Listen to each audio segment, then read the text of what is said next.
Dark chocolate. Oh, you're speaking my language now. Okay. So dark chocolate. Yeah. Can you eat too much dark chocolate? That's the question. I have never seen anything about an overdose of cacao, but I Mhm. will tell you that cacao has been shown to actually double the number of stem cells flowing in your bloodstream just by having 2 cups of hot chocolate made with 80% high flavanol chocolate, dark Come chocolate. on. Yeah, that's been done in people, 60-year-olds with heart disease. So wait, what happens when you drink or you eat this dark Drink. chocolate? What Okay. happens? Yeah, the polyphenols in this dark chocolate that we know what they are. They're called proanthocyanidins. So I'm a scientist, so my job is to actually know what the inside chemicals actually are. These are Yes. natural chemicals. All right. Most people don't need to know that, but you drink it and it tastes good. That's all you need to know. But I'll tell you, these natural chemicals found in cacao actually trigger a reaction in your body so that they call out the stem cells. So it is literally like bees flying out of a hive, can double the number of stem cells. And what's the practical impact? Well, there was a study done at UCSF in San Francisco that looked at 60-year-old men with heart disease. So these are people whose blood vessels were already not doing so well, and their blood flow wasn't going so well either, and their blood vessels were kind of sick. That's kind of the definition of heart disease. Hmm. By having the stem cells coming out, they were able to actually double the resiliency, the function of their blood vessels. So they got better rebound, they're better agility. Their blood vessels are in better shape because their stem cells are regenerating their circulation. Wow. So this is human studies, right? Like most of the time you hear about scientists talking about rats or mice or cells. I'm talking about human studies. And that's kind of where we are with food as medicine. It's not the kind of like the guesswork. Like we can Hmm. do serious research to get down to exactly what's actually happening at the human level. So that's the second health defense Okay. systems. Okay. Third one? Third one is our gut microbiome. Now, people have been talking about gut health and microbiome. It's almost like a buzzword these days. And people are saying, well, we can actually scoop your poop and we can actually measure your microbiome and we can tell you what you need to eat and what you don't need to eat. Again, I'm a scientist, so I will tell you that there are 39 trillion bacteria in the typical body. That's more stars than in a night sky. All right. Wow. So we barely understand the gut bacteria, but what we do know is that this gut bacteria actually controls our metabolism, communicates with our brain, actually can help us heal from the inside out. And very importantly, our gut bacteria basically lives. If you think of your gut like a garden hose, it's Hmm. a tube, and you were to cut a garden hose in half, and you look inside it, there's a lining. Okay, the bacteria is inside the hose, but inside the wall of the garden hose, that's where your immune system, 70% of our immune system lives inside our gut. So our gut bacteria, 70%. yeah, So if you're feeding your gut a lot of bad foods, it's you're probably to poison. get You're yeah. poisoning your immune system. You're Wow. preventing your gut bacteria. Now, I'll tell you what's interesting about the gut bacteria. Your gut bacteria talks to the immune system right through the walls of your gut. Immune system's in there, 70%, right? Like a jelly roll, like the jelly in a jelly roll, and the gut bacteria is inside. So think about like a college student in a freshman dorm. They are talking to their roommate by pounding on the wall, right? What do you want? What kind of pizza do you want? All right, and they can answer you, and that's basically what our gut bacteria says to our immune system. So we got to keep that gut healthy. By the way, interestingly, and I've done research on this, certain gut bacteria can actually signal to your brain. It's a gut brain axis, Hmm. and cause your brain to release social hormones. Okay, Wow. and can affect your mood. So, when you've got a crappy gut and you feel crummy in your gut, I guarantee you, like, it's not just because you're irritated, it's affecting your brain as well. That's So, crazy. Yeah, we had Dr. Emran Mayer on, who has got the gut. I think it's the gut brain connection or the gut immune connection or something like that. So he's got a lot of great research on that. yeah. So, well, the key thing, though, is that foods can actually help right size your gut health. Mm. Think about it like an ecosystem, the Great Barrier Reef. So certain foods can support the ecology, the ecosystem, the Great Barrier Reef, and certain ones actually kill the coral. All right. And so it continuously want to keep it in good shape all the way through our lives. And by the way, even conditions like autism, Alzheimer's, and schizophrenia are all now seemingly connected to our gut bacteria. Really? Yeah. Now, is there a way, if someone has those, are they pretty easy to reverse though, or is that hard? Well, listen, we're just figuring this out, because right now, medically, we prescribe medications to try to treat those things. And a lot of times those medications just blunt the symptoms. Okay, they cover up the symptoms. They don't get at the underlying cause. Now, we don't know exactly how the gut bacteria communicates with the brain completely yet, but there's one giant nerve called the vagus nerve. It's like a giant shoe. It's about the thickness of a shoelace, and it hangs from our brain all the way down into our gut. Okay, goes right near, wraps around our esophagus on the way down. And we think the gut bacteria basically sends text messages up to the brain through this big nerve. Okay, so the key though is that foods can actually influence our gut bacteria, either good bacteria or bad bacteria. So that's important. So that's a third health defense system. Okay. So with the first, angiogenesis, number one. Yes. Stem cells, number two. Cells. Gut microbiome, number three. Okay. The fourth one? Number four, our DNA. Now, if you watch CSI, DNA is just sort of like a genetic fingerprint, a code that you can find on a crime scene. Or if you're actually trying to do ancestry, look for your ancestors, you figure out how much of you is Neanderthal, right? Yeah. So, I think I was 1% Neanderthal when I did it. Yes. So the key though is DNA is a lot more than our genetic code. It actually protects us from the environment. Now, what do I mean by that? Well, you know how if we are exposed to, we get sunburn, ultraviolet light, you damage your DNA, and what happens? Cancer, skin cancer, right? If you inhale lots of fumes from a chemical plant, it's going to actually damage your DNA in your lungs. You get lung cancer, right? But think about it. If you are in Los Angeles and you're driving on the I-10, or if you're actually just walking on a beach, you are actually getting ultraviolet radiation. So how come we don't get skin cancer all the time? Because our DNA is hardwired to fix itself from damage. And so the DNA is a protective mechanism from the environment. I always tell people, when you're pumping gas, if you still drive a gas vehicle as opposed to an EV, I always ask people, do you stand upwind or downwind? What do you do? Are you upwind or downwind? Do you know? I mean, upwind, right? So you're not getting the fumes in. Is that what you mean? Right. Yeah. Well, if you're standing downwind, you can smell the fumes, right? And if you're smelling the fumes, you are poisoning the DNA in your lung. So how come we don't develop lung cancer after pumping gas? Because our DNA is hardwired to fix itself.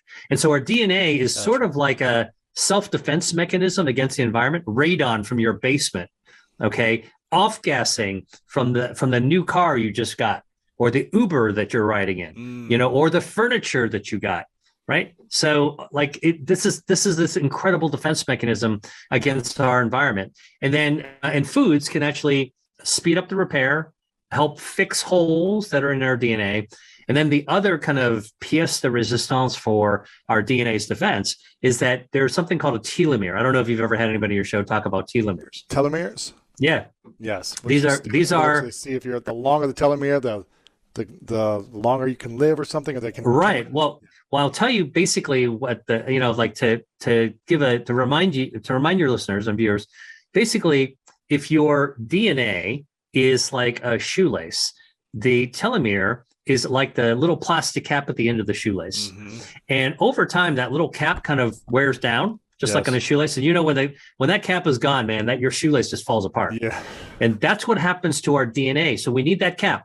That's called the telomere, and it burns down like a light fuse. So, you know, like Mission Impossible, light the fuse, right? So this thing is burning down. And when it burns down, that's it. Your cell's done. So what you want to do is to slow down your cellular aging, and harsh things that you do to your body, smoking cigarettes, being a couch potato, being exposed to damaging oxidative stress, actually just being stressed out, like we are now with this friggin' pandemic.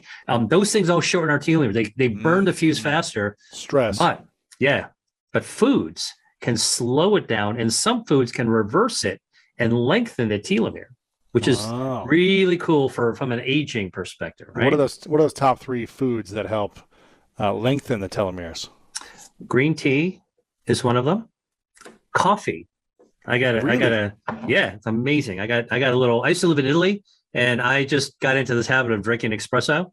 So I got a little cup here. Amazingly, coffee actually lengthens your telomere. Come on. I kid you not. It's quite amazing. And leafy greens, some of the polyphenols in leafy greens can also slow down, and some of them actually look like they can lengthen the telomeres as well. So the key thing is that we are not just hapless pawns of aging. We can actually do something about it. And we can also fight against our environment because, look, the tax that we pay for being on planet Earth is we're exposed to stuff all the time. And we count on our body's health defenses to fix it. So that's a 4th defense. And our 5th defense is our immune system, which, after 2 years, over the last 2 years, we all know how important our immune system is. But what if I told you that your immune system is so powerful that when it's in its best shape, even when you're 80 years old, it is strong enough to fight cancer. In fact, it can even wipe out metastatic cancer that's spread all over your body. That's how strong your immune system is if you give it the chance. And so here's what the immune system does. It's like an army of super soldiers. So Rangers, SEALs, Marines, Special Forces. They've all got, these are all parts of the immune system, all cells of the immune system.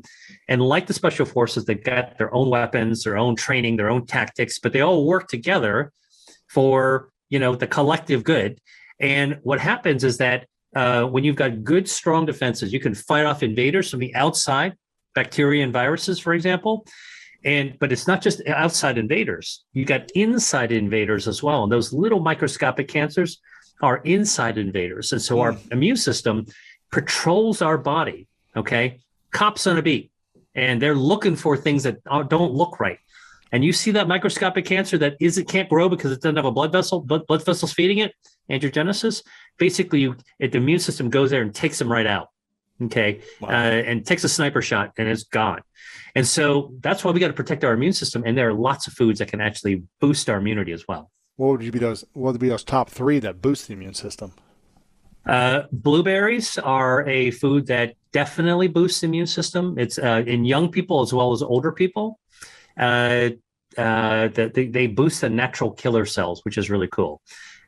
Broccoli sprouts can boost our immune system. Now, these are the 3-day-old. These are like the 3-day-old sprouts, right? Okay. Okay. I mean, okay. Here's something most people don't know.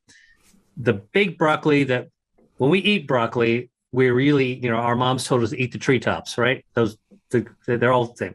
You go to the freezer section of a grocery store and you buy some frozen broccoli, and they all look the same. They're all the same size. That's not really what broccoli looks like. If you go to the farmer's market and you see a real broccoli, is this gigantic stem with a little bit of treetop. Okay. So what's in a broccoli? It's called sulforaphane. So that's what gives broccoli that unique taste of broccoli. It's a little sulfurous. Okay. So you got to put a little olive oil, a little bit of garlic, you can saute it up. Okay. So the sulforaphanes, we've done research now looking at what's in the treetops. And it turns out that these sulforaphanes can starve cancer, anti-angiogenic, help your body cut off the blood supply to cancer. Broccoli treetops have it. But guess what? The stalk of the broccoli has twice as much of the good stuff than the treetops. Eat the stalks. Eat the stalks. So, man, like if you don't want to saute the stalks, like a lot of cultures will just cut the stalks and saute them, stick it in a blender. You can make it into a smoothie or make a soup out of it, And so there's a lot of good things you can do. Put a little broccoli stem, little oregano powder, you can do light it right up, a little turmeric. It'll be really good a smoothie or a soup. However, here's the thing. So imagine this adult broccoli having these sulforaphanes. Well, it turns out that these big broccoli plants used to be sprouts. And the sprouts pretty much we're sprouted from the seed with all the sulforaphanes it's ever going to have. Mm-hmm. All right. So when it gets bigger, it just gets distributed with the stalk closer to the ground, having more of it, of course. But the broccoli sprouts have 100 times more of the sulforaphanes, the good stuff, as a grown-up broccoli. So broccoli sprouts. Now, studies have been done to show that if you give people a flu shot, people in the winter should get a flu shot so you don't get the flu. All right. Just go to your drugstore to get one. Turns out that if you they did a study looking at people getting the flu shot, and they gave half the people a little shake made with broccoli sprouts, and the other group just got a placebo. And the people who got the broccoli sprout shake and the flu shot, their beneficial response of their immune system is 22 times higher. Huh. Like it totally rocked if they actually had a broccoli sprout shake. So that's not food versus medicine. That is food and medicine, which is really cool, right? Interesting. So we never want to throw out, don't want to throw out the baby with the bathwater. We want to figure out how to make everything go work even better. Absolutely. How do people melt the fat, Dr. Lee? We're living in a time now where half the population almost is not just overweight, but obese. How do we solve this? You know, there's a lot to unpack in that question. And I like to start by basically saying that my book, Eat to Beat Your Diet, the title is a little bit of a trick title because it's not a diet book. It's kind of an anti-diet book to say how we can actually improve our metabolism, fight body fat, and actually elevate our health, which is the real goal, our inner health, without ever having to go on a diet. So saying that, I can tell you that the whole idea about body fat, it's loaded. The word fat is actually a real loaded term. In our society, it's associated with a lot of negative connotations, right? When you think about fat, it's usually something not that you don't want. Even if you walk by the butcher section in the grocery store, you see that rind of fat around a steak. Yeah, you'd rather not have that, right? But it turns out, and this is what I write about, that there's a new science to the body that gives us new appreciation of what fat actually does and how that connects to our metabolism in ways that we never thought actually existed. So that fat itself is not a harmful entity when you've got too much and you've got obesity. It is harmful. But up until that point, actually, fat, believe it or not, is a human organ. It's an organ as important as your pancreas, your liver, your spleen, your heart, your lungs. And it actually fulfills very, very important purposes for our everyday health connected to our metabolism. And most people think about fat as something that grows on you. And when you see it, you don't like it. So we all went through this. We've all gone through this, right? Get up in the morning, take a shower, step out of the shower, out of the corner of your eye, you see in the mirror a lump or a bump that you don't want to be there, right? That's what makes you think about body fat. But actually, most people don't think about the fact that body fat actually existed before we were born. And that leads us, I'm a scientist, so I like to ask origin stories. Where does fat come from? And fat starts in the womb. Wow, it starts in the womb. And certainly the fat that we are packaged with in utero is not bad in any way. It's probably is performing a vital function for life. Yeah, let me explain that to you. So when your mom's egg met your dad's sperm and they got together, formed a ball of cells that's going to be the future you, right? When they started to make tissue that will ultimately be your organs, the first tissue that got laid down were your blood vessels, because every organ needs circulation. So that gets laid down first, right? So this is like building a house. What goes down first? Well, blood vessels get created when we're created. Second tissue that gets laid down are nerves. And why that? Because every organ needs signaling to be able to tell them what to do. And so your nerves send those signals, right? Seems pretty fun. Like if you were creating a blueprint of a body, those would be the two things that you do. And that's actually what happens. Third tissue that gets laid down, surprisingly, is fat, body fat. And they're called, the fat cells are called adipose cells. Adipose is another word for fat. And they actually form around blood vessels, kind of like bubble wrap. You know, if you had a blood vessel and you were to wrap bubble wrap around it, that's what fat looks like. Now, what does fat do? And why is it wrapped around? Because fat cells, adipose cells, actually are fuel tanks. Fat actually stores fuel, and the fuel is absorbed from the blood, gets into the fuel tank. And so that makes total sense why they're actually located that way, right? So then after that, the rest of our organs start to build all around that. This just tells you how important fat is from the get-go. Fast forward 9 months. Baby is born. What do you call a beautiful, healthy baby? A fat, pudgy, chubby baby, right?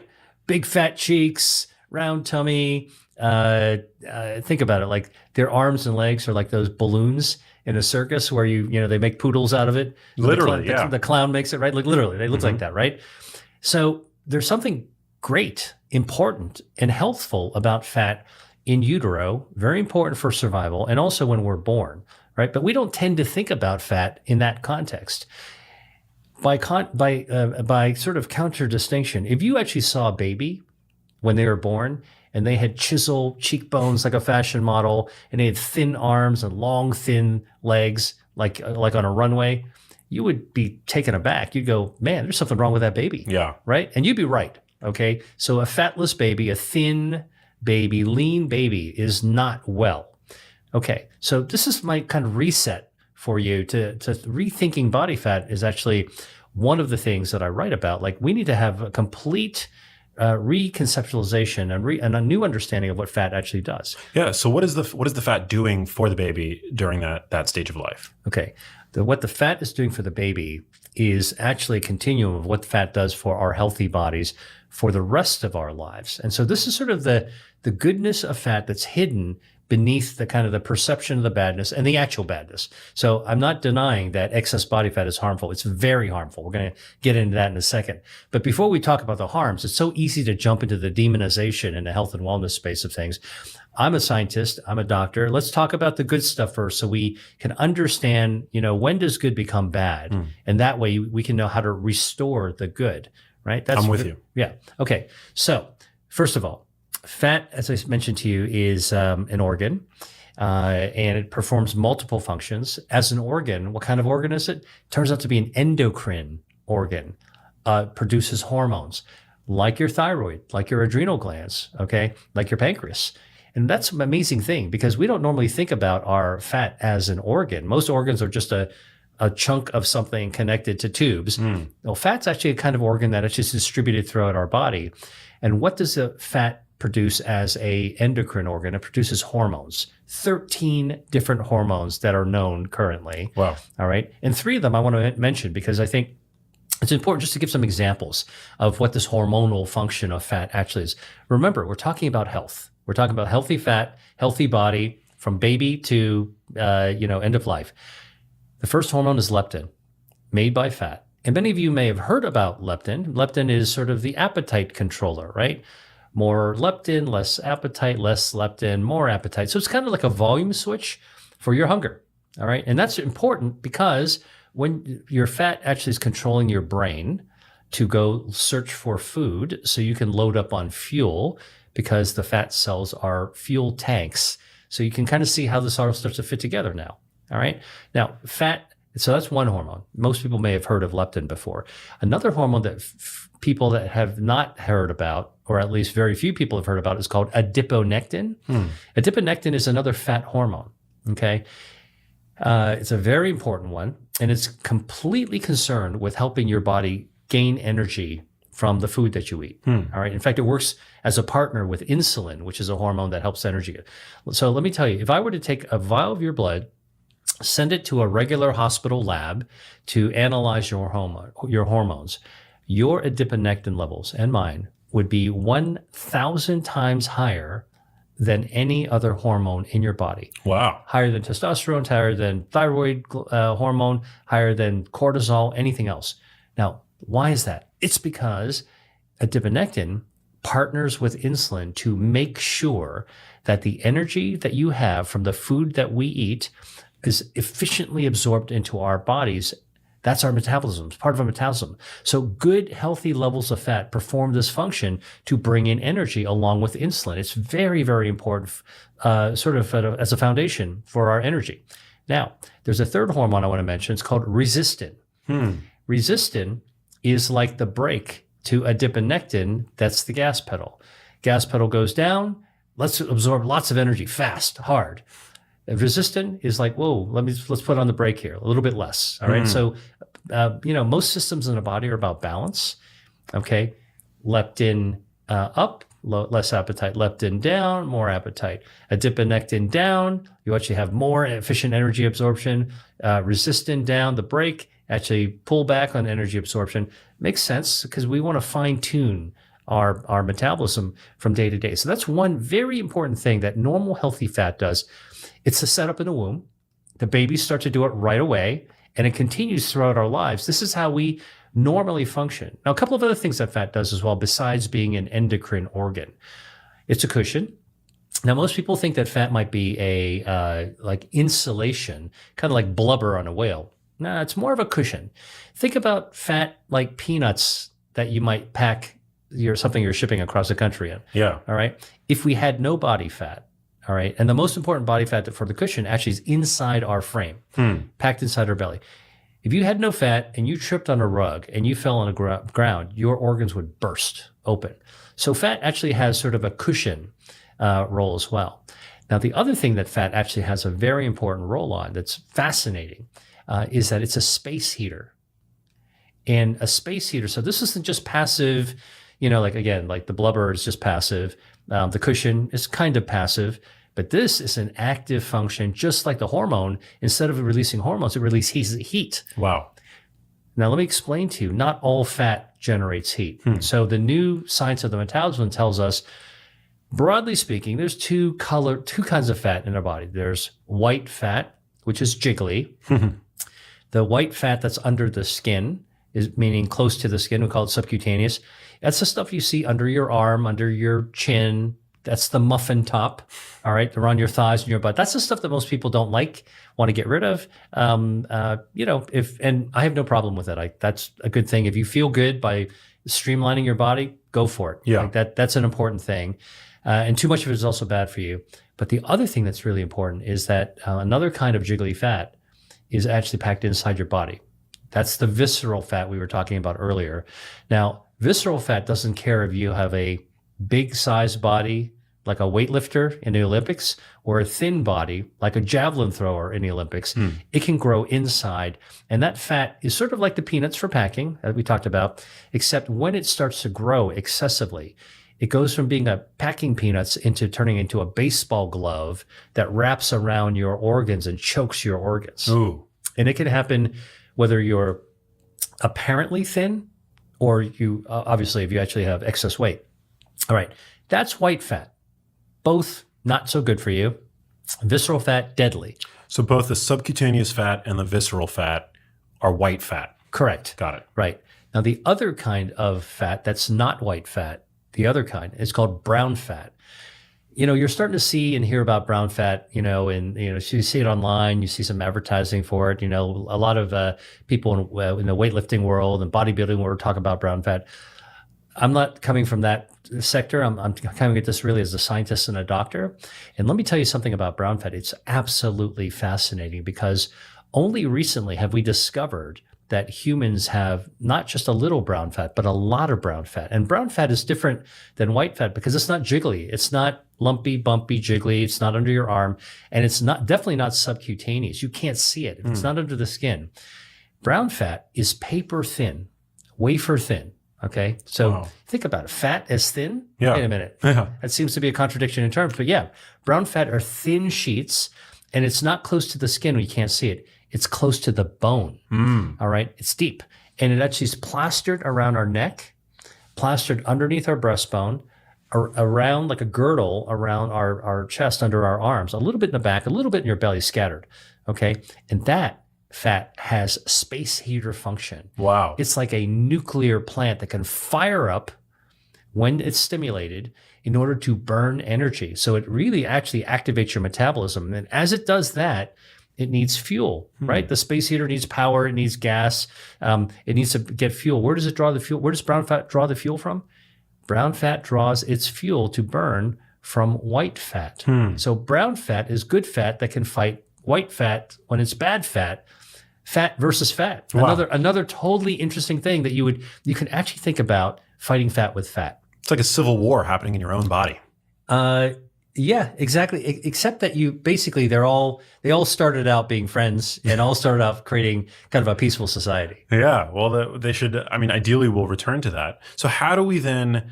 You've mentioned what brown fat does, and you mentioned where it tends to habitate in the body. Mm-hmm. How do we stoke that fire, and how do we encourage its proliferation if it's so good for us? Can we even do that? Yeah. Well, look, I want to tell you a little story about how brown fat in humans was discovered because it's so fascinating. I think that there's so much to be learned about the origin stories and the history of things because it just gives us a better appreciation that this isn't just a trend or a fad. This is something real that was discovered over time. Okay, so in the 1700s, there was a naturalist, kind of somebody who studies nature named Conrad Gessner. He lives in Switzerland, and he was really interested in understanding animals and the anatomy of animals. So he was actually taking a look at a rodent that lived in the Swiss mountains that would hibernate, and he would catch one and dissect it. And, like they do in the old school days, they would draw the organs. And he found one organ that was between the shoulder blades, and he didn't know what it was. Brown colored, but didn't look like anything else that was out there.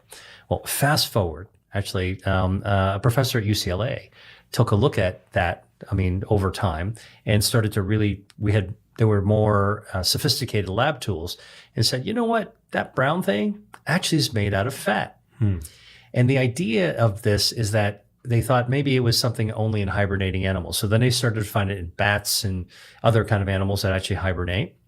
Okay. And they said, well, I wonder if it's in humans. Fast forward a little bit further. They found it in babies, human babies. You know where they found it in human babies? Right. Just like in this rodent in Switzerland, they found it between the shoulder blades. When babies are born, there's a little lump of brown fat that actually is there. Wow. Now, what did they figure out the brown fat did in hibernating animals is that when the animals are surviving over the winter, they need a space heater. So brown fat fires up and keeps them warm. All right. Now, what about human babies? Why do we have it? Is it a relic of evolution? Look, babies are born in delivery suites. We can put them into incubators. They're in warm homes. Why do we need them? So the idea that was originally thought is, it's just maybe vestigial, like an appendix. All right, which we know now it actually has a function because it actually harbors gut microbiome as well. Right. All right, so you don't want to or your tonsils, right? Like people used to say, let's whip out the tonsils, whip out the appendix. No. Like they're actually important components of our body. All right. So brown fat in babies. Is it vestigial? No. Actually, it serves a function. And what they've found is that, and they thought, well, maybe when the babies grow up, the brown fat just goes away, just kind of melts away. Turns out that researchers in Boston were once looking at a woman who came in with a tumor in her chest. And they did a biopsy, looked at the biopsy, and it was made out of fat. Okay. And in fact, it was called a hibernoma because it resembled the hibernating animal's mass organ. Wow. Okay. Oma meaning tumor. And it wasn't malignant.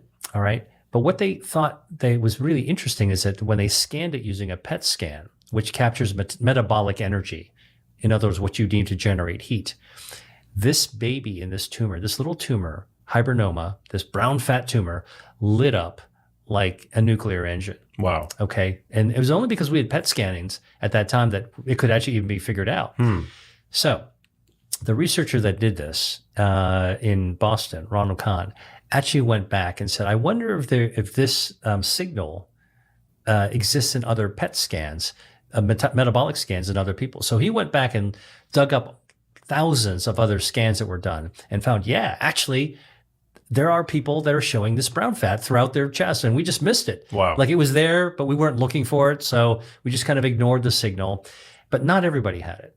So what he then did is went back and said, you know what? It was in hibernating animals that they saw it way back when, in the old days, right? Conrad Gessner. So he said, let's go back and match the PET scans with the temperature of the day in which the scan was taken. So we went back to the meteorological record and found every time a patient had a PET scan that showed brown fat in the body, it was on a cold day in the wintertime. And on warm weather days, it was cooler. So this space heating fat function that lives in adults as well as babies, as well as hibernating animals, truly has a physiological function to help generate heat. It is a space heater. Wow. So much of your attention is focused on adding in. You really want the audience to add in and the readers to add in. And I'm curious about that, of from your perspective of how you arrive there, and how much does the balance come in terms of adding in versus, as you were talking earlier, with artificial sweeteners in the gut microbiome, that there's certain foods that just by taking them out, we allow the body to do what it does naturally. How do you think about that balance? Yeah. Well, look, first of all, I'm like most people, I think. When you tell me not to do something, my brain goes, well, maybe I'll do it one more time. Maybe I'll try it. And so there's a lot of human nature to how we respond when somebody says something to take something away from you. And human nature abhors deprivation. And so one of the things is, I think most of us like to have our quote cake and eat it too. And so I always felt when I was, taking care of patients and trying to counsel them on things, rather than tell them to remove things from their diet, because that's really easy to do. And there's plenty of people out there, scolding people. Fear, guilt, and shame is sort of like the building blocks of traditional counseling about nutrition. And it makes you feel bad, actually, when somebody tells you, like you're a bad person for eating junky food. What I try to do is empower people, because I think people love to feel justified in what they like. And so in my book, I read about 200 foods that all activate the body's health defenses. And I used to say, I dare you to find in this 200 foods something like that. I dare you to find, review this foods and tell me that there's nothing that you like. And most people actually find something in 200 foods that they actually like. And I say, well, look, start with this, because what you like is already good for you. So you're already way ahead of the game. And if you can keep on adding things that you like and just understand, this is that education knowledge piece, what you like is good for you, then you can love your food and love your health at exactly the same time. And then this whole idea of anti-deprivation is that if you spend more time thinking about what to add to your body that's good for you, you'll spend less time thinking about the bad stuff, and more good things in your body kind of push out room for bad things. And if you spend most of your time fortifying your body's health defenses, those 5 health defenses, angiogenesis, stem cells, microbiome, DNA protection, and immunity with foods, honestly, every now and then you're going to fall off the wagon. You can eat something you really like, or you really want to, or, everybody's eating it around you, and it's not that good for you. That's all right. Your body's got you covered. Your health defenses are there as a shield. So again, I think that there's just a healthier way to navigate through your life. These strict diets don't work for a long time. They're unsustainable. So I'm all about how do you actually get people to feel like they're in control, and what they like to do already is actually good for them. No, that's a great explanation. You're crowding out the quote unquote bad. I mean, there really is no bad, because the beautiful thing about it is that, there's this term that's coming out now more with blood sugar and continuous glucose monitors. And the idea is, metabolic flexibility, that when you have a diet that is maintaining a healthy blood sugar on an average basis, then you go somewhere, you want to enjoy something, you enjoy that thing. You're not having the stress of this thing is going to completely throw me off, because your foundation is so healthy, so resilient, that you can enjoy some of these things, because food is not just about fueling our body and avoiding disease. It's all about the joy, social aspects, breaking bread together, so to speak. And that adds a lot to life, including severely reducing stress. And I find that the healthier that I become with the foundation and having a ton of plant foods inside of my diet by volume, I would still say most of the calories, by calorie, it's still probably a little bit heavily reliant on, the healthiest quality animal foods that I can find, wild caught fish, grass-fed steak, things like that I'll throw in. But by volume, it's still plants. When I have that base, I also have less desire for these other things. So instead of eating the whole croissant, I was in Mexico City recently and we came by an incredible bakery. I just wanted a little taste. I wanted to get the idea of it. I had a little bit and I was like, that's cool, because I never feel deprived. I never feel that I have to use willpower to say that I can't eat something or that it's bad for me. No, this is something that I can enjoy. I get the point, and then I can move on from there. Yeah, I know there's this Japanese saying harahachi bun mi that basically says just eat 80% and then leave, like quit the clean plate club and don't eat and just eat 80% of what your body would want. I have another, which I think is really healthy. It's kind of like your own way to actually have caloric restriction, which we know scientifically is good for you. But I have another story to tell you. Please. I traveled to Asia after college, and I was in China, in Beijing. And this is, soon after China, not too long after China opened up for tourism. So, this is many decades ago. And I went to visit the Summer Palace. And I've been back a few times. Obviously, this is way before the pandemic. And you can actually visit the Summer Palace where the Dowager Empress lived. And basically, this royalty of China basically is fed by imperial chefs, and it was a restaurant. So I was honored to be able to dine there, and they wanted to serve an imperial meal to show you what it was like back then. So I'll tell you, most of it was plant-based, but they had 30 different types of dishes that came out in a dinner. 30, okay? And there's no way you can eat 30 dishes, right? I mean, think about it. You go to like a steakhouse, there's no way you're going to eat 30, or you go to a vegetarian restaurant, you're still not going to eat 30 meals.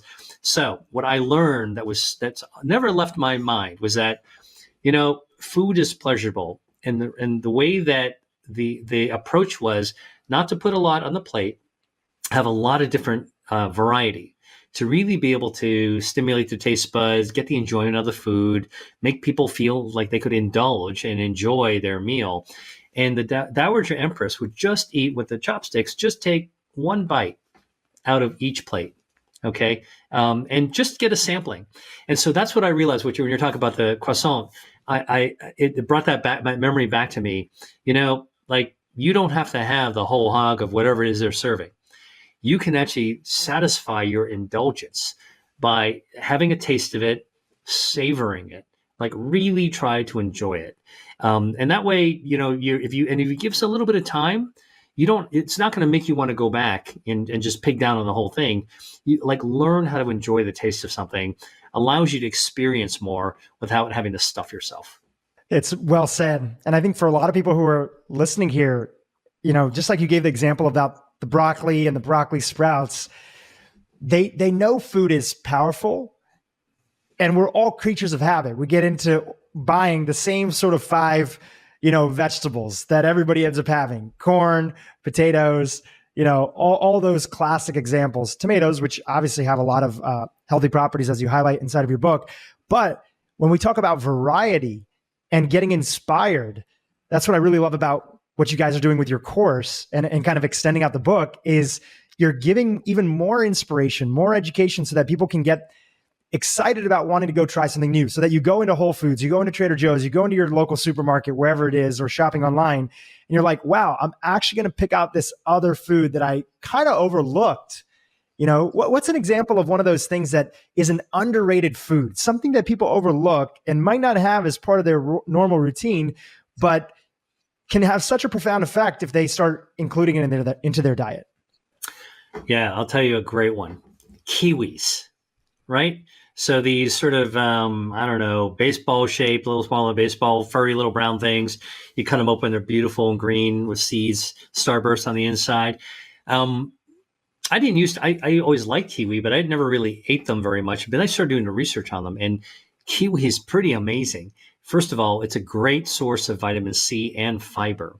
And the vitamin C actually has tremendous antioxidant effect, and it can protect your DNA. And studies have been shown that actually if you eat 1 kiwi a day, it'll protect your DNA against damage by about 60%. If we ate 3 kiwis, it would actually help your body build any damaged DNA back by about 60%. And so here's something simple that you can peel, cut up, chop it into a yogurt, or just eat plain. It's delicious. You can put it into a smoothie that actually has this amazing ability to actually protect your genetic material. That's so fundamental, and it tastes great and not too sweet, and it's got a little citrusy flavor. Then the other thing that's great about kiwi is that it's packed with fiber. Now, fiber is basically a kiwi is essentially a prebiotic food. Its fiber feeds our gut microbiome.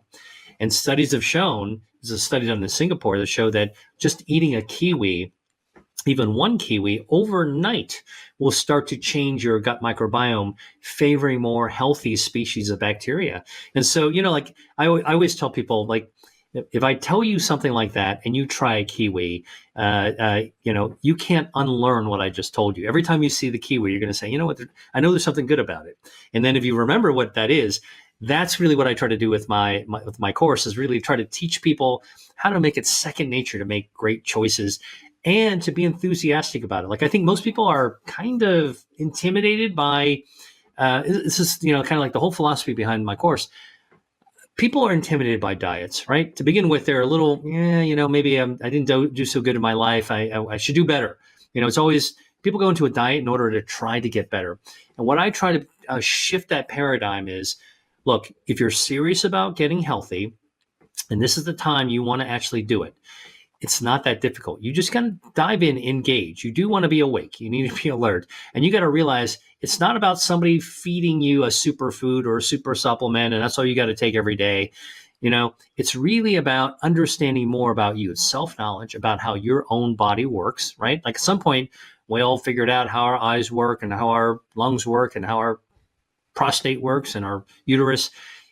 Figure this out. This is like the cutting edge science. You want evidence, you want food as medicine, and you want to know that. It's not about memorizing food. It's about memorizing how your body actually works, and then recognizing our bodies actually work really well to complement certain foods. And so what does a tomato do? A tomato contains lycopene. What does lycopene do? Actually protects our prostate. Man, that's a really good thing. Also protects our breasts. That's a really great thing. You don't need to remember all the chemicals. You just need to remember that that's the way to do it. And then I try to get people to be passionate about cooking, because, one of the antidotes to unhealthy eating is really trying to get back into the kitchen and preparing your own meals. You don't have to be a fancy chef. You don't even have to have a fancy palate. If you can fry an egg, you can actually cook healthy food. And that's what I try to do, is to try to make people feel like, lower your guard. It's not a problem. You can actually learn how to do this.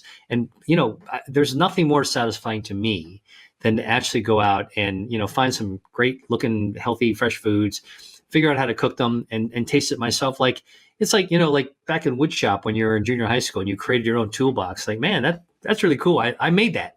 And that's how I want to get people to feel excited about food as medicine. This is not hard. It is not a burden. It's not an onus. This is something that you can do. You can make for yourself. It's powerful because, we started off this interview by talking about how, again, well-meaning, well-intentioned researchers, practitioners, people that we look to as the voice of authority in a lot of key areas. Sometimes it's not the absence of evidence, it's just the lack of awareness of the evidence that's there. But also, we as individuals, call us consumers, people that are in charge of our own health, that are just trying to live a happy life, take care of our families, we have to take on some of that burden. I think in a way we have, and there's a lot of layers to this, but we expect a little bit too much from our doctors. We expect a little bit too much from the healthcare community. They're just doing their best, right? They're just doing their best that they can. So we have to remember that, where we need help, and thank the Lord for all the incredible medicines, many of which you've been a part of, developing, that have given us healthier lives and extending lives as well too. But on a day-to-day basis, us getting educated is so key and central, because if you don't know or care enough, then you become a victim of sort of the marketing. And the marketing could be in the health world and the wellness world, or the marketing could be towards big food companies. Again, all primarily well-intentioned. We used to be a society that was dying of not enough food, and that's where a lot of that marketing comes from. But now we're dying of having too much of, too much food, and too much of especially the wrong foods that are there, the ultra-processed foods. So empowering yourself with that knowledge, it actually is the thing that makes the difference. What would you say would be like 5 tips that you could share with the audience on how people can improve their diet quality? Yeah, happy to give you the 5 tips, but let me kind of frame this by saying there is so much negativity associated with food. I'm coming at this from a completely different perspective. I would say negativity was out there and also misperceptions and lack of accurate information. So I like to kind of turn the entire formula around and come at this with how do we not fear our food, number one, and number two, how do we actually use the facts and the science to really be able to inform how we can embrace food instead. And, this has to do with my background as a physician, as a scientist, and as somebody who's actually been involved with biotechnology and developing cancer treatments and diabetes treatments and treatments for blindness for almost 30 years. The reality is that food, in fact, is really one of the most powerful healthcare interventions that we can do for ourselves. And 5 tips I will give you right up front that could be really useful is, and this is sort of, really across the board for anyone who has to eat, which is everyone. I would give you the 5 general principles. Number 1, stay hydrated, because dehydration actually makes everything in your body work harder. And so if you want your food to work for you, you actually want to make sure your body has enough water content to be able to keep all those metabolic processes functioning really well. Number 2, I would say eat what you like, but make sure that most of what you eat and the priority of where your head goes when you're choosing something, making good choices, really falls in the category of what we call plant-based foods, which is pretty broad. I mean, there are hundreds of foods that are plant-based, and it doesn't have to be broccoli and kale. It could be beans, it could be mushrooms, it could be onions, it could be garlic, all the things that you think hark back to those traditional delicious recipes that came from the grandmothers of the Mediterranean, whether it's Italy or Greece or Spain or France or Asia, whether it's Japan or China or Thailand. I mean, all those delicious things that you might see in a menu. I want people to think about healthy eating as when you look at a menu or when you actually are shopping, look for the things in the produce section first, or look for the things that actually have vegetables in them. They don't have to be the only thing, but if you use that as a kind of a filter, you're going to be doing something really good for you. That's the second thing. Third, I would say to the extent possible, avoid ultra processed foods. And we all have things that we like that we grew up with that are snacky type of foods. And we all have lives that take us in different places in our communities or around the world even. And we can't always get the healthiest food. But what I want to kind of like emphasize is if you can cut down, if not cut out, ultra processed foods, things that actually have lots of artificial preservatives, artificial colorings, artificial flavorings, those are the things that actually taste pretty good and we're kind of addicted to from marketing from our childhood. So we've got legitimate reasons why we like these things because they taste pretty good. If you can cut down, if not cut out those things, that's actually going to tip your dietary pattern in your favor. The other thing that I would actually say that would be really helpful is to try to avoid foods with added sugars whenever you can. This is your regular soda. This is actually even your diet soda, which actually has artificial sweeteners added that mess up your gut health and your gut microbiome and actually throw your metabolism off kilter. But stay away from added sugar because we can get plenty of sugar from the regular foods we eat. But if you start stuffing candy bars, the habit we had as kids, right? Halloween, get that pillow and stuff it like a gunny sack and go out there and peg out all night long. Look, that's a lot of artificial sugar. And even as adults, we wind up actually snacking that way unconsciously. And it actually overloads our metabolism. That's a fourth thing. And the fifth thing I would actually say is that I want to come back to beverages for a second. Besides water, there's 2 other beverages that I think are go-tos for health. And one is tea. Could be green tea, could be oolong tea, could be black tea. And the other one is coffee. Remarkably, water, tea, and coffee are the go-tos for beverage and health. Now, what you add to them can make a big difference. But, those are 5 general rules that I think will take anybody else towards the path of health. And by the way, you'll notice that I didn't give any absolutes and I didn't say things that are really unreasonable. So that's probably a good place to start this conversation. Yeah, I love that. And I would imagine that the 5 tips that you shared probably go in line with what you would recommend for somebody as far as a dietary pattern to follow for longevity. So I guess outside of making sure you're consuming a lot of plants, drinking plenty of water, limiting ultra processed foods, what are a few other like staples that you think people should include within like a dietary pattern if they want to increase their longevity? Right. Okay. So longevity means not only having more birthdays, but also having good quality of life along the way, right? So we want a good, healthy lifespan, not just a long lifespan. If you're gorked out, at 100 years old, or you are blind 100 years old, that would not be worth it. So I think the key to longevity, and this is such an important and popular topic, I think, and it's really driven by science. There's a lot of really exciting things about longevity. I want to make sure people don't forget that we want to actually be able to enjoy our lives even as we live longer. Nobody wants to add more miserable years to their life. All right. So having said that, what are the things that are important to us? And I'm going to give you some concrete food things, but what you're going to hear me talk about is the framing. Because I think a lot of times when we hear about nutrition or food as medicine, we hear about individual substances, individual foods, individual recommendations without getting the context. So I think context is important. How do we actually maintain good later years in our life if we want to expand them? Our brains need to work. We need good cognition. What does that require? At a minimum, our brains need to have good blood flow. So we need to protect our circulation. So foods that can actually help protect our circulation, keep our circulation going, are really helpful. Research has shown there's actually a natural chemical that's found in a lot of foods called ursolic acid that actually helps our blood vessel system stay healthy so we have better blood flow.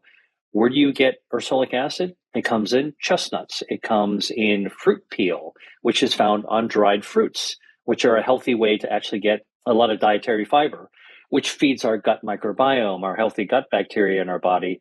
And healthy gut bacteria text messages our brain and helps us release social hormones. So we're happy to do the things and see the people that we happen to see. And so this is sort of like a little bit of a contextual idea of some of the foods that we can eat and the reasons why, in order to be able to have a good, long, healthy life. I think number one would be actually having a brain working really well. Second one, just tell you is, we want to be able to move. We want to actually, you don't want to be wheelchair bound or paralyzed or so weak we're unable to be independent or as independent as we possibly can. So we need our muscles to be able to function properly. Now, muscles are built and broken down on a daily basis, which is why, young kids are so active and teenagers are working out. And, why we actually try to encourage people to actually exercise is that, use it or lose it is really absolutely true. So we want to use it. Well, in addition to just physically exercising, we need to be able to actually build our muscles. Now, how does our body build our muscles from the time we're born all the way until our advanced ages?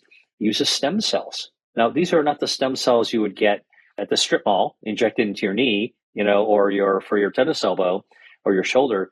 These are stem cells that we were born with. And a lot of people don't know this, but humans do regenerate. We're actually formed of stem cells when our mom's egg met our dad's sperm, and we were just a ball of cells, all stem cells. And these stem cells actually will run from your jaw and our face and our ears and our livers and our hearts. And we have a bunch left over when we're born, about 70 million leftover cells. They're packed away, kind of like on the shelves of Home Depot, extra cans of paint. You can draw on them when you need to. And these stem cells actually will participate in building our muscle over time. So what are some of the foods that actually help our stem cells come out so they can help to regenerate things? Well, it turns out that extra virgin olive oil turns out to be really helpful for our stem cells. It protects our stem cells as we age. And not surprisingly, in the blue zones, those parts of the world where people live really to healthy, ripe old ages, over 100, for example, centenarians, they tend to eat olive oil, extra virgin olive oil, which, by the way, comes from a plant. It's a plant-based healthy fat. Number two, there's another fat that you should know about that's found associated with protein. That's in seafood, and that's omega-3 fatty acids. Omega-3s also help our stem cells regenerate. They prompt our body to stay renewed, which is important for aging. Where do you get omega-3s? Well, besides salmon and anchovies and mackerel and sardines, you hear about that a lot.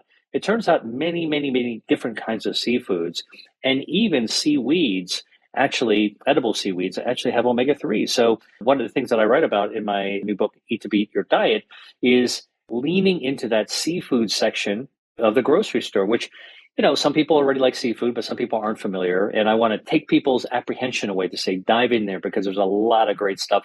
That's a secret to longevity as well. It turns out in many of the blue zones and in many places where people live to a ripe old age, they eat reasonable amounts of seafood regularly. And not surprisingly, this omega-3 is found in there. Now, I'm going to throw one last kind of delight and surprise that can help your stem cells, which help to rebuild your brain and your heart and your muscles, actually is dark chocolate.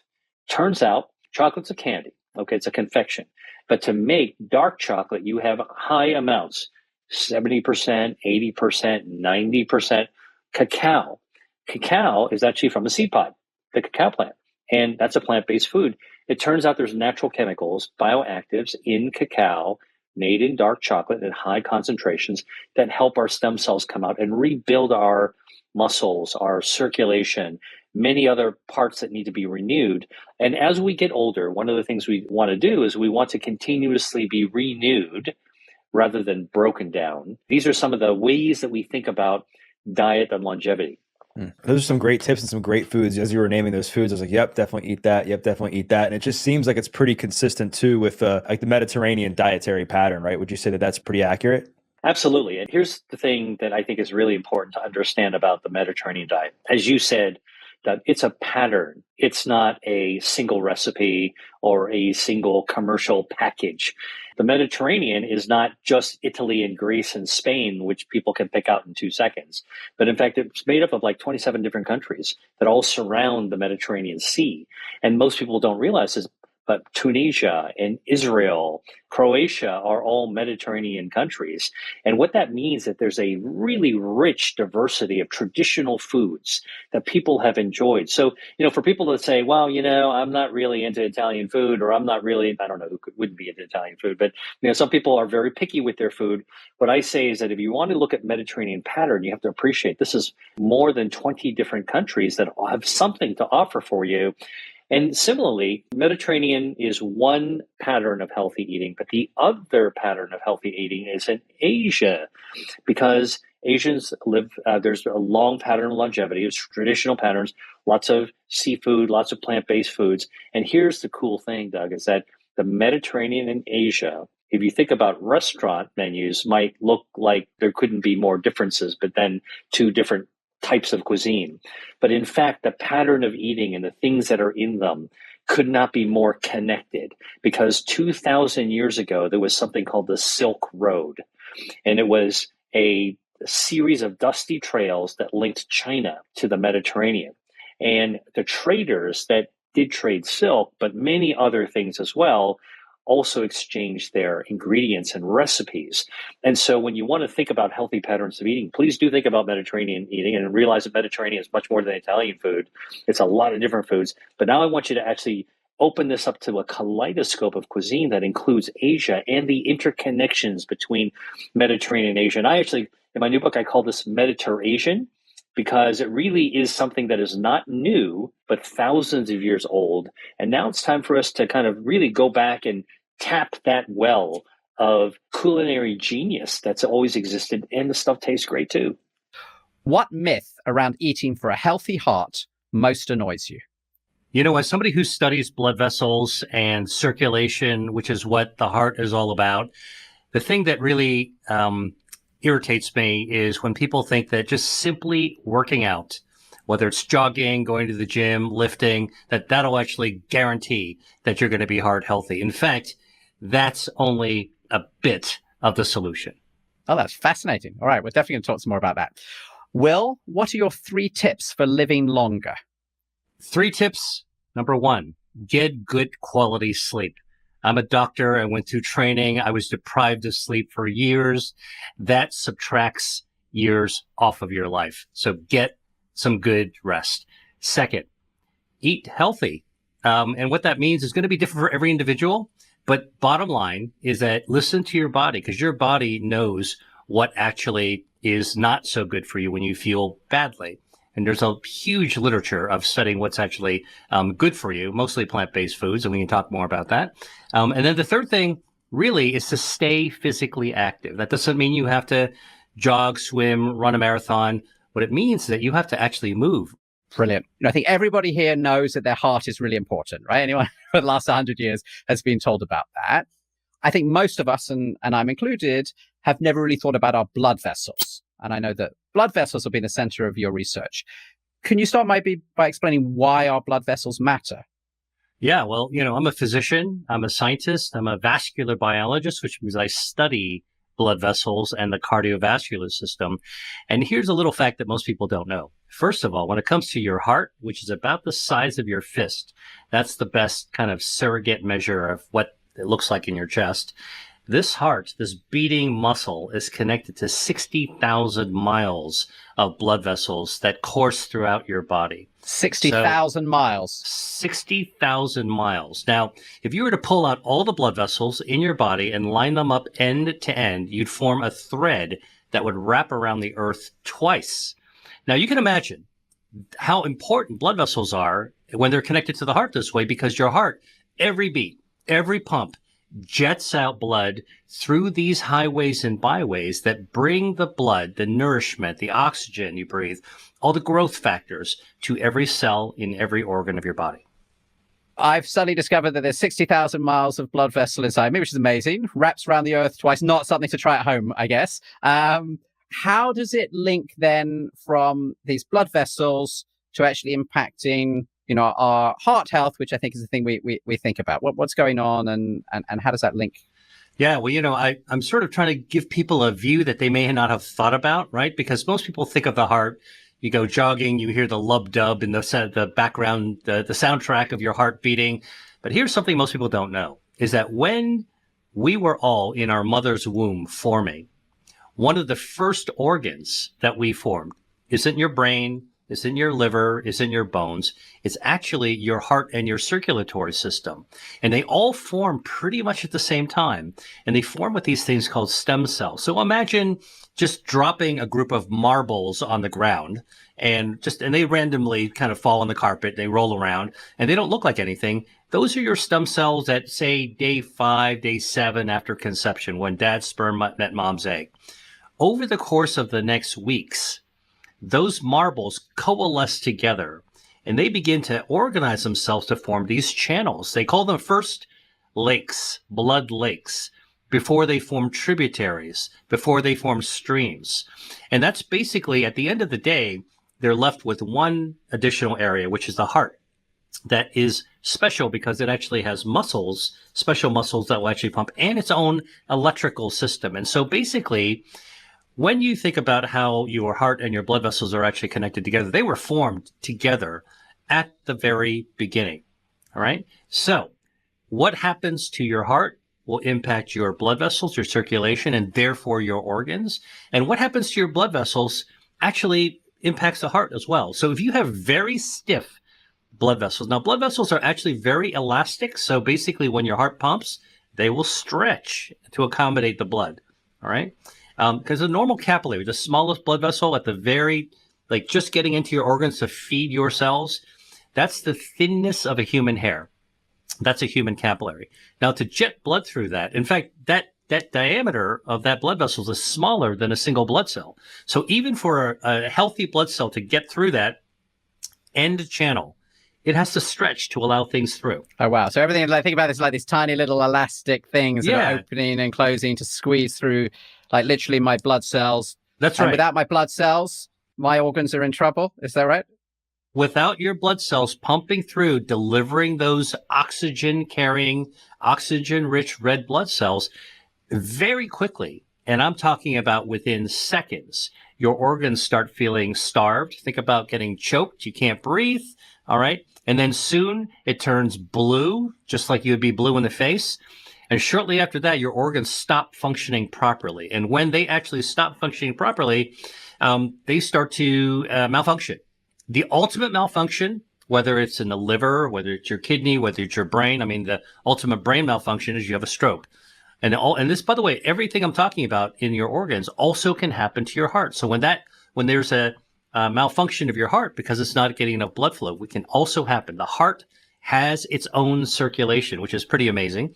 Not surprising, but amazing. When the heart's own circulation gets clogged or too stiff and it blocks blood flow, then you have a heart attack. And so the things that we hear about, heart attack, stroke, cardiovascular disease, these are all problems of that giant system, that 60,000 mile system that formed, was one of the first organs that formed in your mom's womb. And so I need this stretchiness in order to deliver down these capillaries. And I think we've all maybe heard a little bit about this idea of it being blocked. Is that the same as not being stretchy, or is that actually something different, Will? Right. Well, think about this. So think about a big sock that you put your foot through, right? So the sock has to stretch.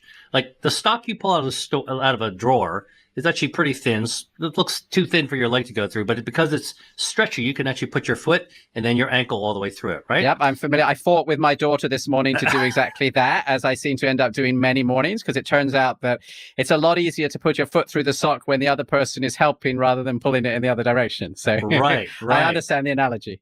Now, when that sock is no longer stretchy, it's stiff. Imagine spraying concrete around that sock, or maybe even pouring concrete into the sock. Okay. And now try to put your foot through it. It's not going to go through very easily, right? It's stiff. There's no stretchiness. And that's actually what happens as we naturally get older, and particularly when we're eating what is the so-called Western diet. Now we can talk about that in more detail, but we eat a diet that's not so good for our circulation. What happens is that a blood vessel, let me just kind of give you a little more detail about the stretch. The reason a blood vessel can stretch has to do with how it's designed. A blood vessel has got different aspects of its wall. Cut a blood vessel in half and look at its cross section, and you'll see there's a thin lining on the outside. There's a little muscle on the beyond that, so the muscle can allow it to stretch. And on the inside, there's a lining of cells, very special cells called endothelial cells. Endo, because they're on the inside. Endothelial cells, these are the liner cells of a blood vessel. So think about saran wrap. That's how thin it is. Okay, lining the inside of your blood vessel. Cling film for those of us in the UK. Yep, clear film. That, by the way, so basically that's the blood vessel. The muscle helps it stretch. The wall helps it stretch. The clear sheet on the inside, that is a special layer. That layer is slippery. It's like the surface of an ice skating rink that's been polished and buffed before the first skaters get on it. And the reason that endothelial slippery layer is so important is because blood cells slide right along it. They don't stick. Got it. So I'm sort of thinking now, I bet it's like you're in a tunnel, but all the walls are covered in, like a bit like Teflon, I guess, on my pans or something, right? Like something very non-stick. Is that a way to to think about this? We'll have to talk about the Teflon in your pan from a healthy eating perspective. Okay. But yes, that's exactly what it is. And I use the idea of an ice skating rink because many people have, spent a winter holiday looking. It could be outdoors, it could be indoors as a skating rink, or just think about the Olympics, right? So when the ice is fresh and ready for the day's first skaters, it is slick, it is smooth, and everything just starts at one end and goes all the way to the other end. Yep. Take off your sweater and throw it on the ice, and it'll go all the way across the rink. Right now, as long as that lining is perfectly smooth, everything will glide right along. Now, what happens when you actually smoke a cigarette? Okay, the nicotine, the chemicals, the harsh chemicals, it damages that Teflon layer. It damages that liner, that transparent liner. Going back to the ice skating rink analogy, it would be like if you took a rake and you just raked the ice and scuffed it up. Now try to throw a sweater on it. It's just going to stick right there. It won't slide. And so that roughening up of the inner lining can actually make blood cells clot, stick, and form a clot. That is the beginning of the end.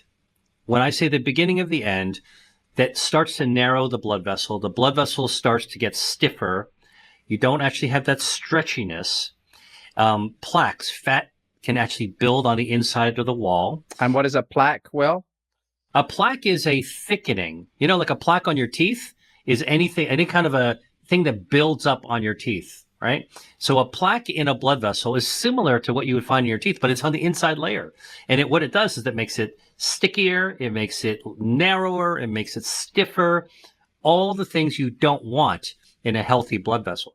That makes sense. And I can see if I'm trying to deliver anything through this and it's starting to get more and more constricted, I mean, it's sort of obvious to a layman, right? It doesn't sound good. If I'm trying to push something through and the pipe is getting more and more more furred up. So is there, I have a toothbrush for my teeth, right? For this situation with plaque. Is there a toothbrush in this situation, or is this a sort of one-way direction? This is just going to get worse and worse as we get older and we fur up these blood vessels? Well, this is actually the most exciting thing. When I went to medical school, we thought it was a one-way street, meaning once you start narrowing and stiffening the blood vessels, the only way you could do it, we used to think about it like a clogged toilet, right? Like we've all experienced that. Toilet's supposed to flush, goes all of a sudden it's not flushing anymore, it backs up. Terrible. What do you have to do? You have to like plunge it. Call the plumber. or you have to snake something down it to clear it, right? Yep. And so that's what I was taught when I was in medical school.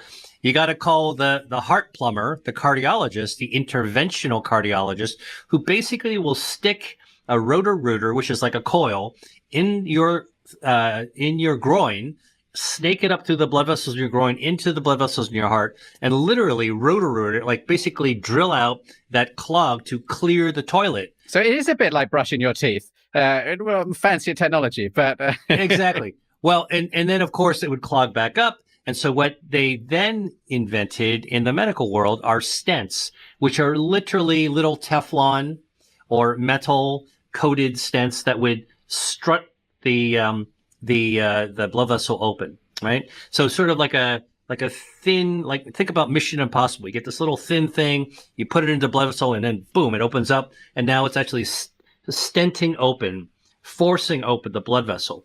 Now, that sounds good because you solve the immediate problem of the lack of blood flow, but actually guess what?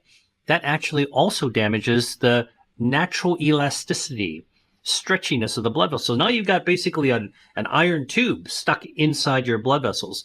That's not normal and that's not good. So then we developed statins, which are drugs aimed at actually lowering the amount of stuff that could clog, fatty deposits that can clog the plaque on the walls. Statins actually work pretty well. They work by metabolically lowering the amount of cholesterol and other lipids, fatty things that float around in your blood. If you've ever cooked bacon, you know that, after the raw bacon starts frying up and the wonderful bacony smell is in the air and you take the bacon out, you know that you're left with a pan of grease, right?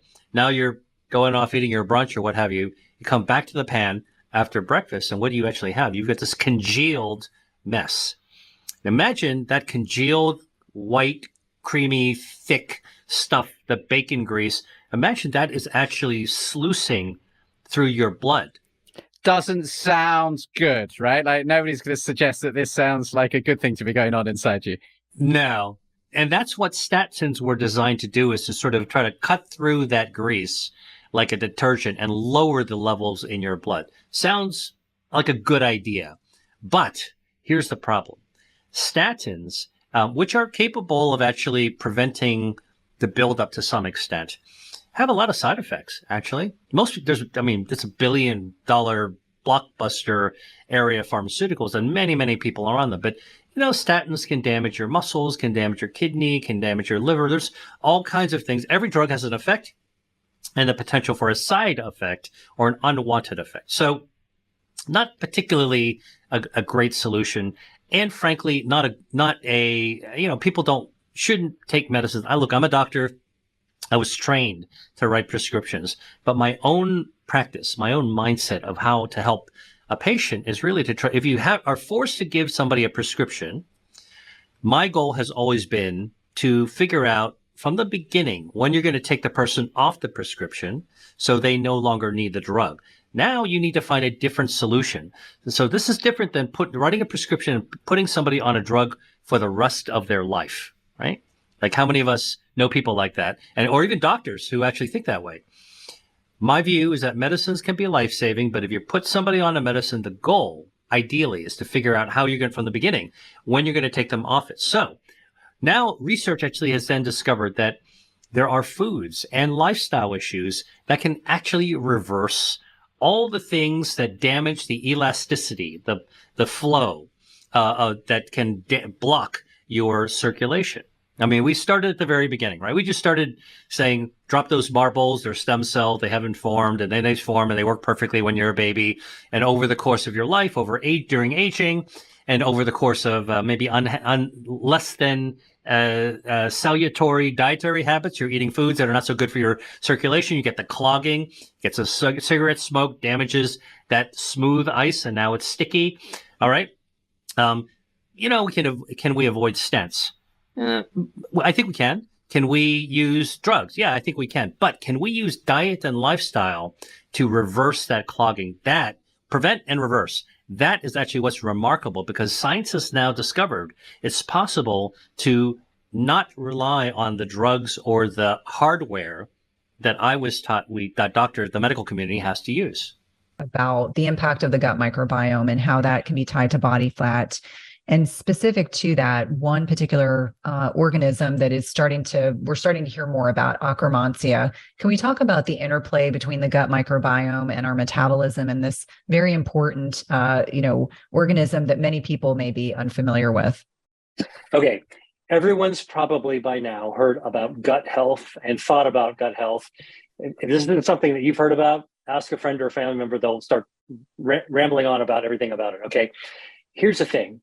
Gut health in scientific terms and medical terms refers to our gut microbiome. And our gut microbiome is really the bacteria that is mostly in the last part of our gut. It's an area in the colon called the cecum. And although not all of our body's healthy bacteria is there, a lot of it is. What's a lot? 39 trillion bacteria. That's a lot of bacteria. Our body is only made of 40 trillion cells. So we're about 50-50 bacteria and and the other 50% is human. All right.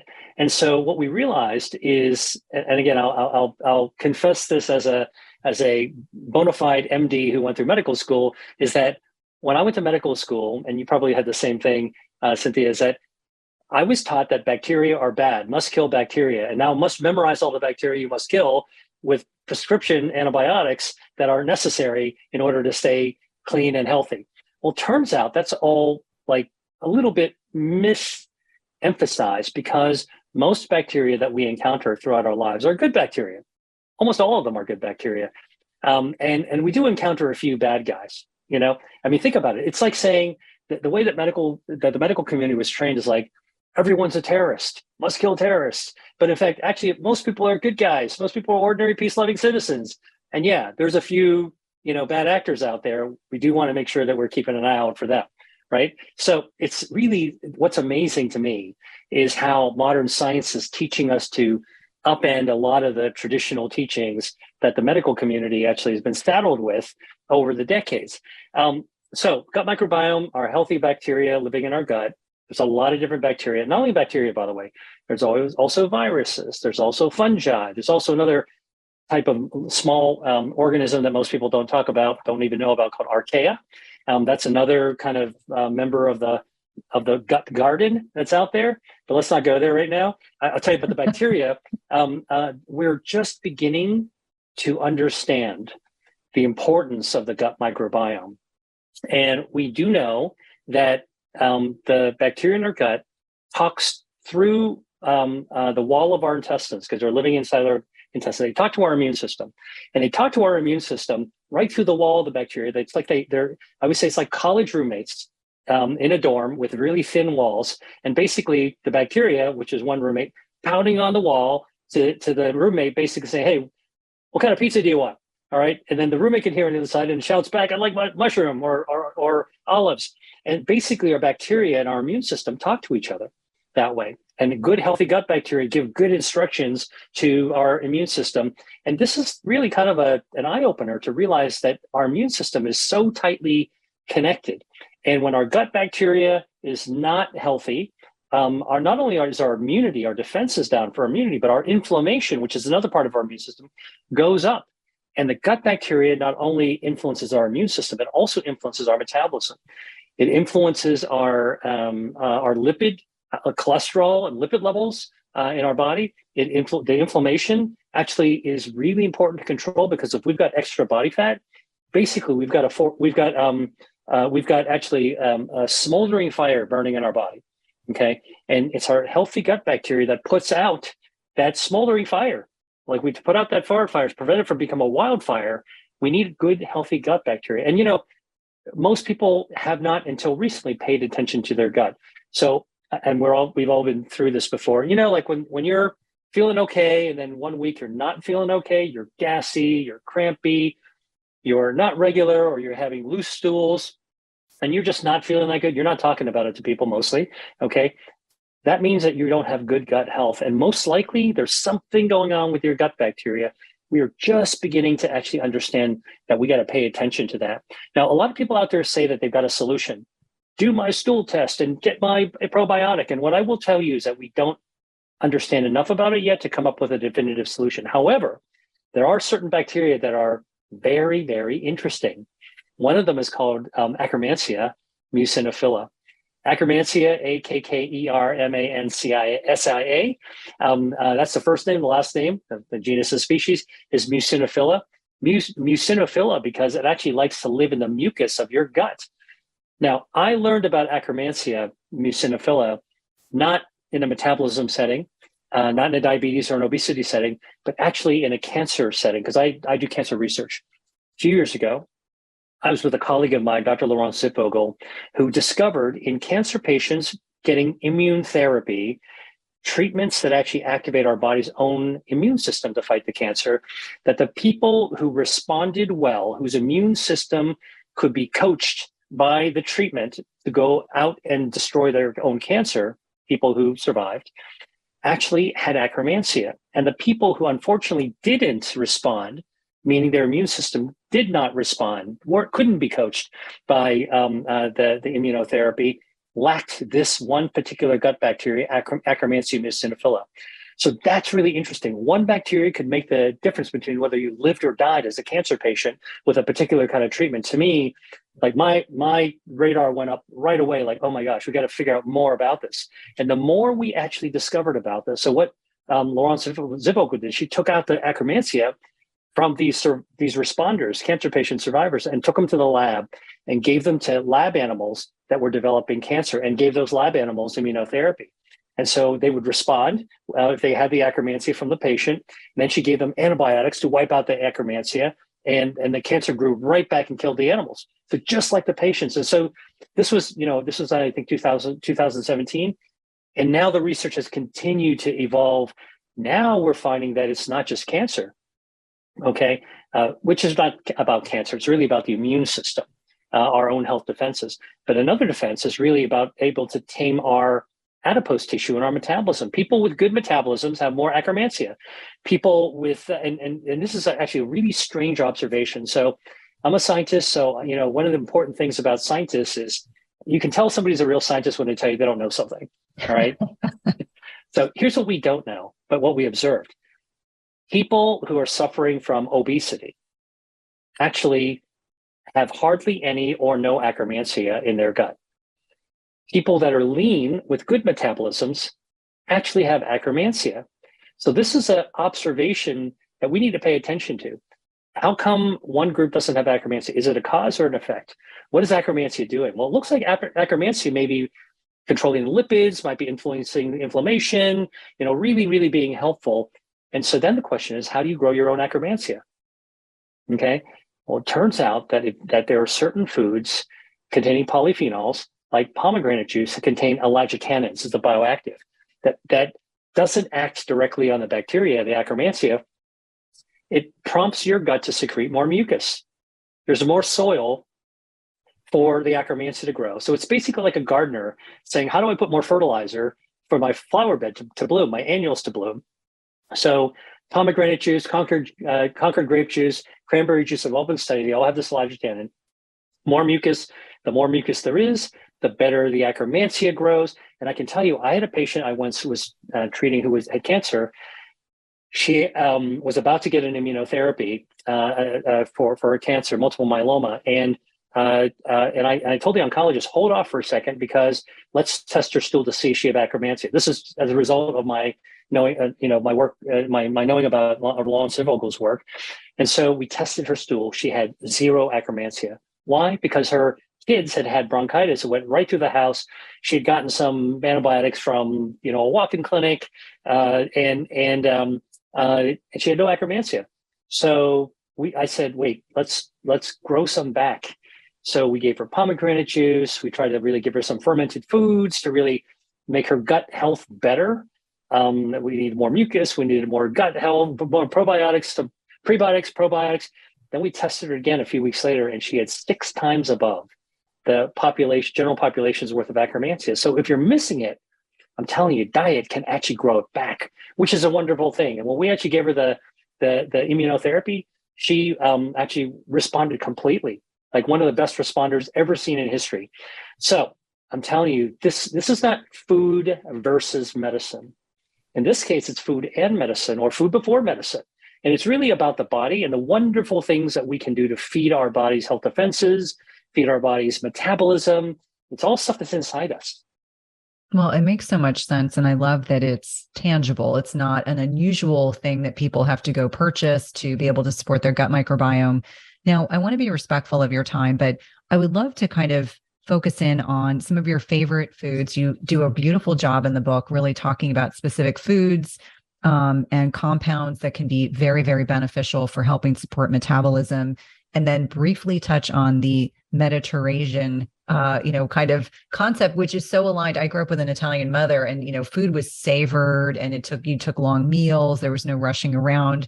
But let's touch on those things. And the other piece that I want to compliment you on is that I read so many books for the podcast, and sometimes there are intangible things, but you do such a nice job of describing the food item and exactly the amount that you need to consume. So you're not wandering around saying, are you talking about a cup of something, or is it a tablespoon? You're very specific about your recommendations.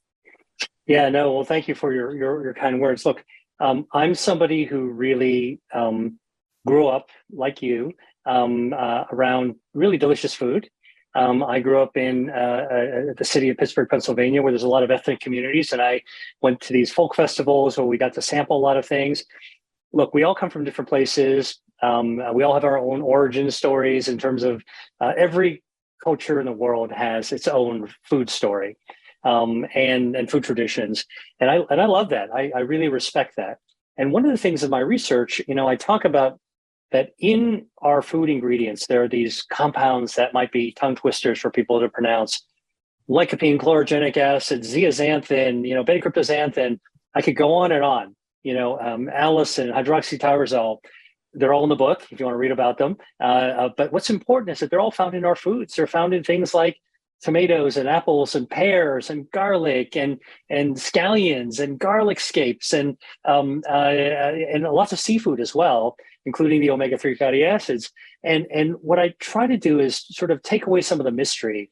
Look, Mother Nature is very clever and incredible. She has gifted us with so many healthy natural chemicals that activate our body's health defenses, that help us tame our metabolism and fight body fat.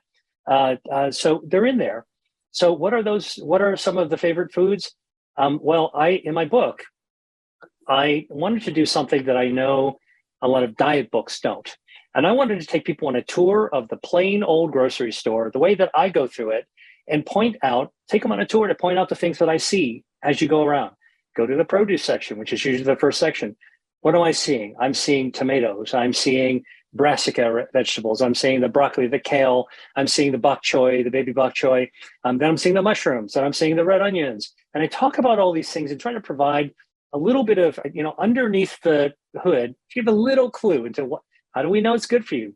And one of the things that I really do that you just pointed out, Cynthia, is I point out the human evidence. What is the clinical study?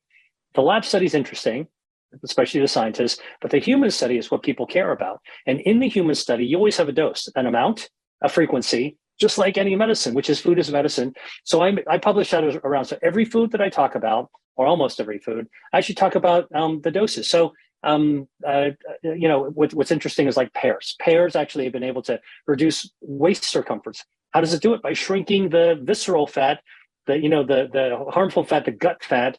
It's kind of like a baseball glove that's like packing or squeezing your organs. And in a study that was done to show that you can lose like 2 inches around your waist circumference by eating pears. How much did they give? 2 medium-sized pears before lunch for 12 weeks. And they even tell you what kind of pears. Okay, there were Bartlett pears and Anjou pears. Hey, these are the things that you see in the grocery store. So I literally take people through the produce section, and I go to the seafood section, because this is a whole other podcast, probably, like things that people are not comfortable with, fish and seafood, like I didn't grow on fish, I don't like fish. Look, there are so many incredible, delicious, amazing seafoods to enjoy.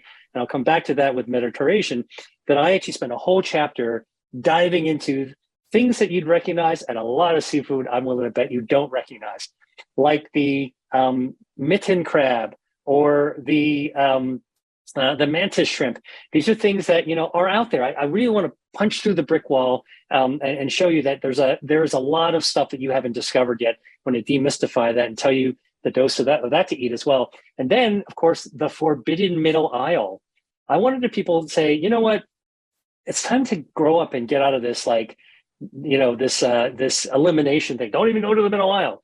Wrong. I call my chapters in the book, Eat to Beat Your Diet, is called Treasure Hunt.